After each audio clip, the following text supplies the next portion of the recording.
Le Rav Nissim Yagen raconte qu'un jour, un père de famille est venu le voir, en pleurs, pas bien. Il est venu pleurer devant le Rav. Il lui raconte que malheureusement, le Halénou Chas Vechalila, son fils, a tout quitté. Quitté la Torah, quitté toute la religion, et est descendu vraiment très très bas, au point de devenir un vrai voyou, Chas Veshalom.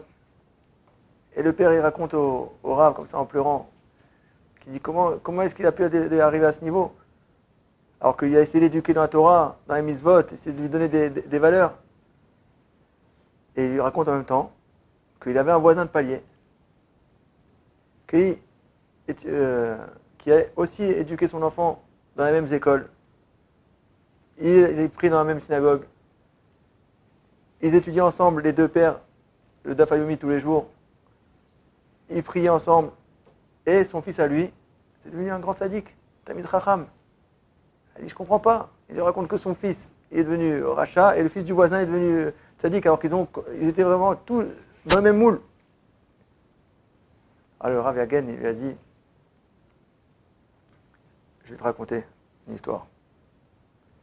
Il lui a raconté qu'il y avait dans une ville un père qui avait un petit enfant qui s'appelait Shlomi. Et lui, ce père, un matin, il se réveille pour aller à Tfila. Le réveil, il sonne. Et il fait très froid, c'est en hiver. Il voit la fenêtre, tout noir, la pluie, le tonnerre, les volets qui claquent à cause du vent. Et il est là comme ça, mais il dit, oh non, la Tfila, il faut se lever. Qu'est-ce qu'il a fait? D'un côté, il avait sa couverture toute chaude, d'un côté, il avait la Tfila. Il s'est levé. Bon, Hachem, il a réussi à se réveiller. Et ben, comme ça, fatigué, mais il dit, on est obligé de se lever. Une fois qu'il se réveille, il va vers la chambre de son fils. Il réveille son petit Shlomi. Il dit, Shlomi, réveille-toi. Et le petit, il ouvre les yeux comme ça, il dit, mais papa. Et pareil, il voit le ciel noir, il voit la pluie, les orages, les volets qui claquent. Il dit, mais papa, ouais, encore un petit peu, il est tôt.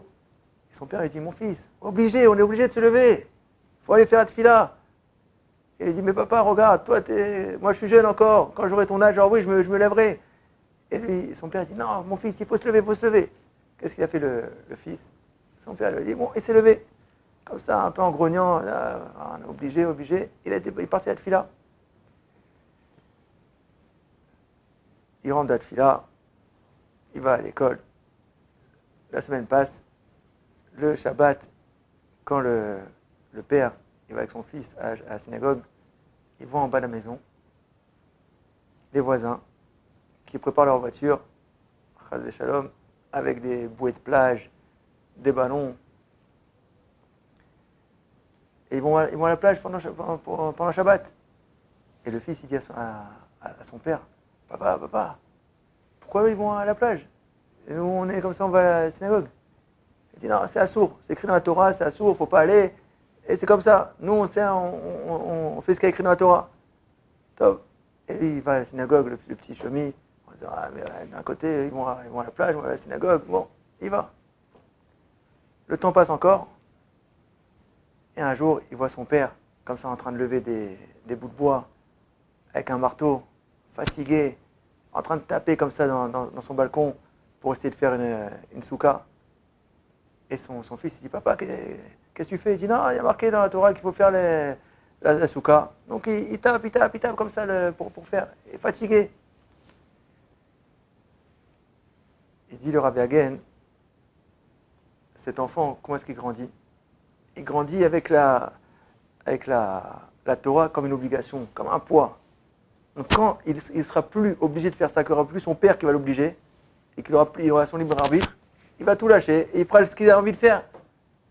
Il dit le Rav Yagen, il y avait une autre famille, des voisins à ceux-là, qui avaient un petit-fils qui s'appelait aussi Shlomi. Et le matin, il se lève le père, il pleut, le ciel il est noir, il y a les tonnerres, les volets qui claquent. Et lui il se réveille, c'est dur le père. Il voit sa couverture, il voit le ciel, mais il se lève comme ça, pour Hachem, on va pouvoir servir Hachem, on va pouvoir prier à Hachem, on va pouvoir parler à Hachem pendant la tefila.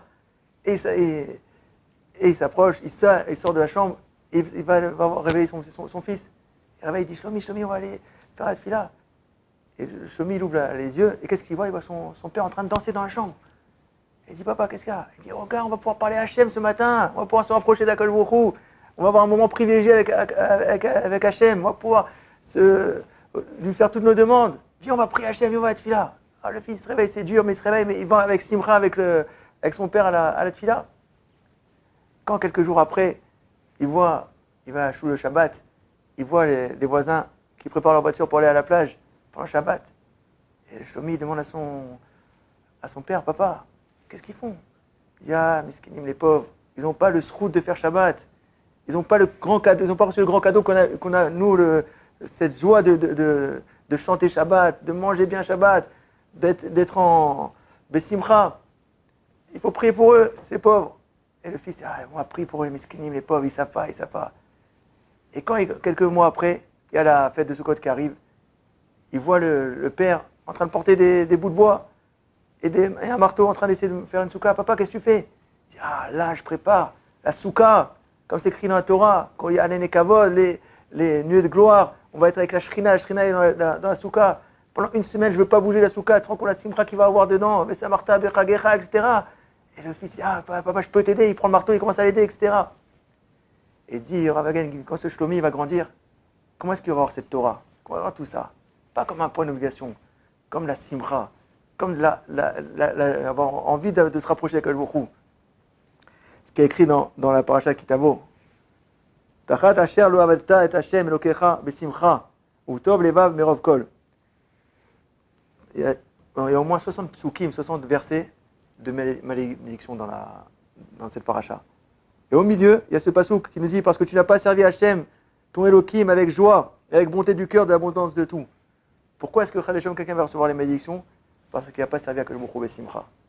Le Rabbi Chemita, il dit que le Harizal, il a arrivé à ce niveau de grandeur en Torah grâce à la Simcha.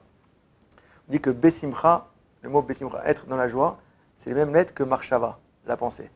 Donc si quelqu'un, il veut être Bessimcha, qu'il essaye de faire ça, de penser bien.